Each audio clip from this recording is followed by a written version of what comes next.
Hello students, तो हम solve कर रहे हैं एक्सरसाइज 12.2 से question number 5 heroes formula class 9 RD. Sharma book से।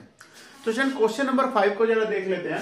क्वेश्चन नंबर 5 में हमें दिया हुआ है the two parallel side of a trapezium. तो यानी कि हमें एक ट्रापेजम दिया हुआ है। ट्रापेजम होता है स्टूडेंट समलंब, हिंदी में क्या बोलते हैं इसे? समलंब बोलते हैं, ठीक है। तो एक ट्रापेजम है, ट्रापेजम का हमने एक डायग्राम ड्रॉ कर लिया, ठीक है। तो हमें क्वेश्चन में दिया हुआ है the parallel side of the trapezium. तो पैरेलल साइड ये होगी, पैरेलल साइड कौन सी होगी? डीसी, और कौन सी है? सेकंड साइड हो जाएगी आपकी एबी, ठीक है। डायग्राम हमने पहले से ड्रॉ किया हुआ, ठीक है। तो देखिए ये क्या है आपके सॉरी 60 सेंटीमीटर और 77 सेंटीमीटर दोनों दी हुई है। And the other side are 25 centimetre and 26 centimetre. तो एक साइड को हम मानेंगे 25 centimetre and the other side C B is 26 centimetre, ठीक है। तो हमें क्या करना है? Find the area of the trapezium. तो हमें इस समलंब का जो आपका गिवन जो फिगर है इसका हमें क्षेत्रफल याद करना है, यानी कि एरिया हमें फाइंड आउट करना है, ठीक है। तो हम इस डायग्राम से थोड़ी सी छेड़छाड़ करेंगे, थोड़ा सा इसे मॉडिफाई करेंगे और उसके थ्रू हम अपने क्वेश्चन को सॉल्व करने वाले हैं, ठीक है। तो आइए बताता हूं मैं आपको क्या छेड़छाड़ करनी है हमें इसमें।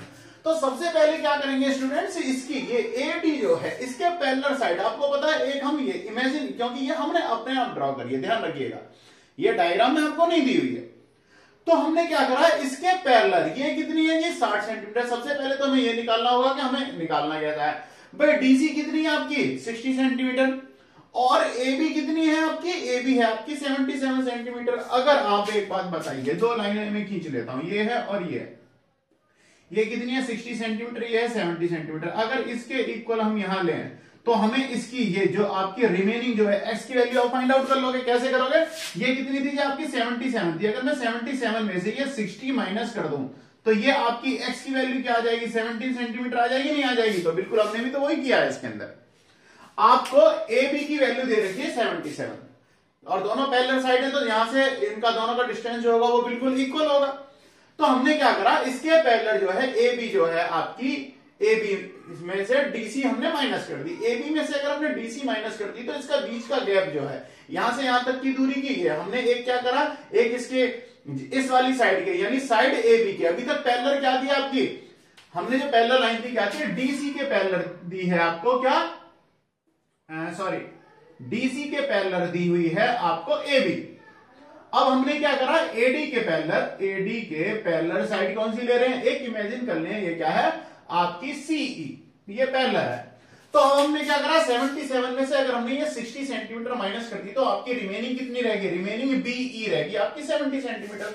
और यहां से ये 17 ये माइनस करके 60 है, इसमें से 60 का कट लगा दिया, समझ रहे हैं? 60 हमने इसमें से एक पार्ट अलग कर लिया, तो बचा हुआ क्या है आपकी ईबी। ईबी कितनी होगी? 17 सेंटीमीटर। तो ये एक इमेजिन लाइन जो है वो यही शो कर रही है, उसका नाम क्या दे दिया? सीई, ठीक है। तो ये क्या हो गई आपकी लाइन हो गई क्या? सीई। अब हमें क्या करना है, अब देखिए, अब आपके पास में डायग्राम के दो फेज हो गए, दो पार्ट हो गए। एक फर्स्ट पार्ट हो गया ये ट्राइंगल, जिसका कि हम एरिया फाइंड आउट करेंगे, फर्स्ट पार्ट, जैसा कि हम अपने पिछले क्वेश्चन में करें। और सेकंड पार्ट हो गया ये आपका पैरेललोग्राम, ठीक है, या क्वाड्रिलेटरल, ठीक है। अच्छा, एक चतुर्भुज हो गया आपके सामने सेकंड पार्ट में, और एक क्या मिल गया आपको? ट्राइंगल।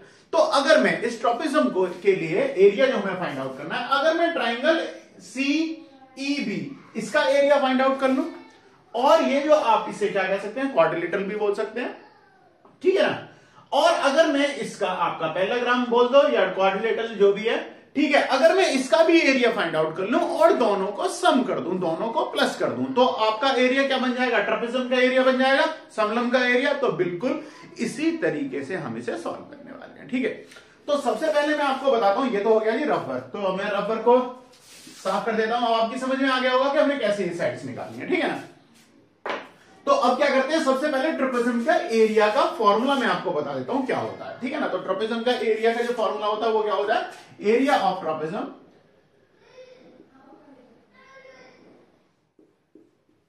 आप इसे दो तीन तरीके से निकाल सकते हो, ठीक है ना। मैं आपको एकदम शॉर्टकट तरीका बढ़िया वाला बता रहा हूं। Area of trapezium is equal to क्या होता है? 1/2 upon sum of parallel side. तो पैरेलल साइड जो भी डायग्राम में होंगी उनका क्या हो जाएगा? सम हो जाएगा। तो सम ऑफ पैरेलल साइड, तो सम ऑफ पैरेलल साइड कितनी होगी? डीसी प्लस क्या हो गई? एबी, और इनटू क्या होना चाहिए, हाइट, ये हाइट, इनके बीच का डिस्टेंस। तो यहां डायग्राम के अकॉर्डिंग क्या हो जाएगी, सीएम, सीएम ये होता है, ठीक है ना।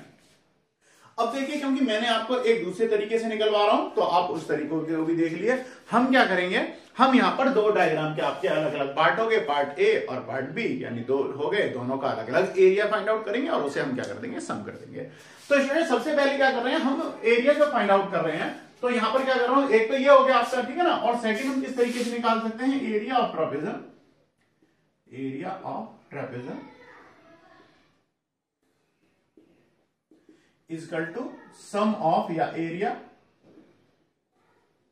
ऑफ क्वाड्रिलेटरल क्या, A E C D plus area of triangle CEB, CEB, ठीक है। तो सबसे पहले मैं आपको क्या बता रहा हूं, area of triangle CEB find out कर रहे हैं। तो फर्स्ट पेज में फर्स्ट क्या कर रहा हूं, तो क्या निकालने हैं, एरिया ऑफ ट्राइंगल ईसीबी या सीई, सॉरी बी नहीं है वो, हाँ बी है, सॉरी ईसीबी, ठीक है ना। अब इसे निकालने के लिए हमें क्या चाहिए, सबसे पहले हमें क्या निकालना पड़ेगा, सबसे पहले हमें इसका फाइंड आउट करना होगा एस की वैल्यू, यानी सेमी पैरामीटर। तो सेमी पैरामीटर निकाल लेते हैं। तो सेमी पैरामीटर अगर हम फाइंड आउट करेंगे तो क्या हो जाएगा, यानी sum of all sides of triangle. तो ऑल साइड्स यानी ये जो आपका ट्राइंगल है कौन सा, सीईबी, तो इसकी तीनों साइड क्या हो जाएंगी, जो बेस क्या है 17 है, एक साइड सीई क्या है 25 है और सीबी क्या है 26। तो तीनों साइड्सों का मैं सम कर देता हूं, तो 25 प्लस 26 प्लस 17 अपॉन क्या हो जाएगा 2, एस की वैल्यू फाइंड आउट करेंगे, ठीक है ना। तो यहां पर मैं लिख लेता हूं ये, तो ये क्या है, ये एस की वैल्यू फाइंड आउट कर रहे हैं। तो अब क्या हो जाएगा, अगर मैं सबको सम करता हूं तो क्या हो जाएगा 68 अपॉन 2 डिवाइड कर देते हैं तो क्या हो गया 34। तो देखिए एस की वैल्यू, एस इक्वल टू क्या आपने फाइंड आउट कर लिया है 34, यानी सेमी पैरामीटर जो है वो क्या आ गया है आपकी, उसकी वैल्यू क्या बन गई है 34। अब सेमी पैरामीटर को यूज करते हुए क्या करेंगे, हीरोन्स फार्मूला अप्लाई कर देंगे इसका एरिया फाइंड आउट करने के लिए। तो अब क्या कहेंगे, Heron's formula by using of Heron's formula,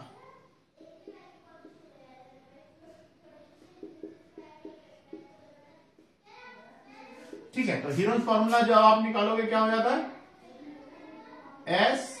S minus first side of triangle, S minus second side of triangle, S minus third side of triangle. S की वैल्यू क्या हो गई, 34 होगी, एस की वैल्यू क्या होगी 34। तो 34 माइनस है, एक काम करते हैं थोड़ा साइड से लेके चलते हैं, मैं पास यहां पर स्पेस तो भी लेगा, ठीक है ना। तो 34 माइनस फर्स्ट साइड हो जाएगी, तो फर्स्ट साइड क्या कर लेते हैं, हम एक साइड मान लेते हैं 34 माइनस 25, फिर 34 माइनस सेकेंड साइड क्या कर लेते हैं 26, और फिर 34 minus third side of triangle क्या हो जाएगी 17, ठीक है। तो यहां से क्या कर रहे हैं हम इसे 34, अच्छा 34 माइनस 25 कर लेते हैं, तो ये रेशो जो आ जाएंगे आपकी क्या आ जाएंगी, 34 माइनस 25 इक्वल टू 9। अच्छा 34 माइनस 26 करेंगे तो क्या हो जाएगा, 34 माइनस 26 करते हैं तो क्या वैल्यू क्या बन जाएगी 8, और ये जो है 34 माइनस 17 इक्वल टू 17, ठीक है। अब आप ध्यान दीजिए 34 को क्या नोट कर सकते हैं हम, 17 इंटू 2 कर सकते हैं, 3 को क्या नोट कर सकते हैं 9 को 3 इंटू 3, और 8 को क्या नोट कर दो 2 इंटू 2 इंटू 2, और 17 तो आपका है ही, मल्टीप्लाई का साइन लगाओ और 17 ये मल्टीप्लाई का साइन। अब देखो स्क्वायर रूट करोगे तो आपको पता है जिस जिसका पेयर हो जाएगा स्क्वायर रूट से बाहर आ जाएंगे, तो कितना हो गया 17। अब देखो 2 का भी पेयर हो गया है तो इंटू 2, और ये वाला भी पेयर बन गया तो ये भी क्या हो गया 2, और 3 का भी पेयर हो गया, तो सबका प्रोडक्ट क्या हो जाएगा 17 into 2 into 2 into 3 equal to, तो इनका प्रोडक्ट क्या बन जाएगा आपका 204, क्या हो जाएगा 204। तो देखिए एरिया ऑफ ट्राइंगल आपके साथ में क्या आ गया 204 सेंटीमीटर स्क्वायर। तो एरिया जो हमने निकाला था area of triangle CEB equal to क्या आ गया 204 सेंटीमीटर स्क्वायर। अब देखिए हमें ट्राइंगल का एरिया में मिल चुका है 204 सेंटीमीटर स्क्वायर। अब हमें क्या चाहिए, हमें अपना एरिया इसे फाइंड आउट करने के लिए हमें क्या चाहिए, ये साइड चाहिए आपकी हाइट चाहिए, क्योंकि आप देख रहे हो आंसर में आपको क्या चाहिए, CV यानी हाइट। ये क्या है, वैल्यू h की है। तो इसे कैसे फाइंड आउट करोगे, इसे भी एरिया के फॉर्मूले से फाइंड आउट करोगे। तो अब यहां पर साइड में देख लीजिए, ठीक है। अब मैं ब्लू मार्कर यूज कर लेता हूं, ठीक है। अब इसे ये पैरेलल साइड वाला ये तो सिस्टम नहीं है, मैं साफ कर देता हूं। तो क्या हो जाए, देखिए area of triangle equal to, एक और फॉर्मूला क्या होता है, 1/2 इंटू बेस, बेस क्या है आपका EB इंटू हाइट CM। तो देखिए एरिया ऑफ ट्राइंगल हम निकाल चुके हैं, कितना है 204। यहां से वैल्यू उठाएंगे, यहां पर पुट कर देंगे। तो 204 equal to 1/2 into EB sorry ये क्या है EB। तो EB की वैल्यू क्या है 17 इंटू CM यानी कि हाइट। मैं ब्रैकेट में नोट कर देता हूं, हाइट है ये, क्या है इसकी हाइट यानी परपेंडिकुलर साइड। तो अब देखिए यहां पर अगर मैं इसका ट्रांसफॉर्म करता हूं तो 204 में 2 की मल्टीप्लाई हो जाएगी तो कितना हो जाएगा 408 इक्वल टू क्या हो जाएगा 17 इंटू CM या ब्रैकेट में हाइट। तो CM की वैल्यू यानी H की वैल्यू क्या हो जाएगी 408/17 और 408 को अगर मैं 17 से डिवाइड करता हूं तो क्या आएगा 24। तो क्या हो जाएगा 24 सेंटीमीटर। तो ध्यान दीजिए ये जो आपकी साइड है परपेंडिकुलर साइड जो है यानी CM, इसकी वैल्यू क्या हो जाएगी आपकी 24 सेंटीमीटर। क्या हो जाएगी 24 सेंटीमीटर। तो यानी अब हमने 24 सेंटीमीटर निकाल लिया, ठीक है। अब हमें क्या करना चाहिए, अब हमें देखो इसका जो एरिया ऑफ ट्रेपेजियम है, एरिया ऑफ ट्रेपेजियम इस फॉर्मूले में अब हम इसमें पुट कर देते हैं, ठीक है जी। आपका जो फॉर्मूला था उसमें पुट कर देते हैं। तो क्या हो जाएगा area of trapezium, area of trapezium equal to क्या होता है 1/2 इंटू क्या दिया है sum of parallel side, sum of parallel side. तो सम ऑफ पैरेलल साइड क्या है 60 प्लस सेकंड साइड क्या है 77 हो गई, इंटू क्या चाहिए थी हाइट। तो हमने इतना जो कैलकुलेशन की थी वो हाइट फाइंड आउट करने के लिए की थी। हाइट कितनी आ गई आपकी 24। तो मैं यहां पर नोट कर देता हूं 24। अब देखिए अगर मैं यहां से 2 से डिवाइड कर दूं 12 टाइम और 60 में 77 को क्या कर दें हम ऐड कर देते हैं। तो ऐड करेंगे तो क्या मिलेगा आपका 137 इंटू 12/2 से 24 को डिवाइड करा 12 टाइम और दोनों का 137 को अगर मैं 12 से डिवाइड करूंगा तो आंसर क्या आ जाएगा 1644 सेंटीमीटर स्क्वायर, क्योंकि जो एरिया आएगा वो किस में आएगा आपका सेंटीमीटर में। तो स्टूडेंट्स आपका क्वेश्चन नंबर 5 एक्सरसाइज 2.2 क्वेश्चन आपका कंप्लीट है। नेक्स्ट वीडियो में मिलते हैं।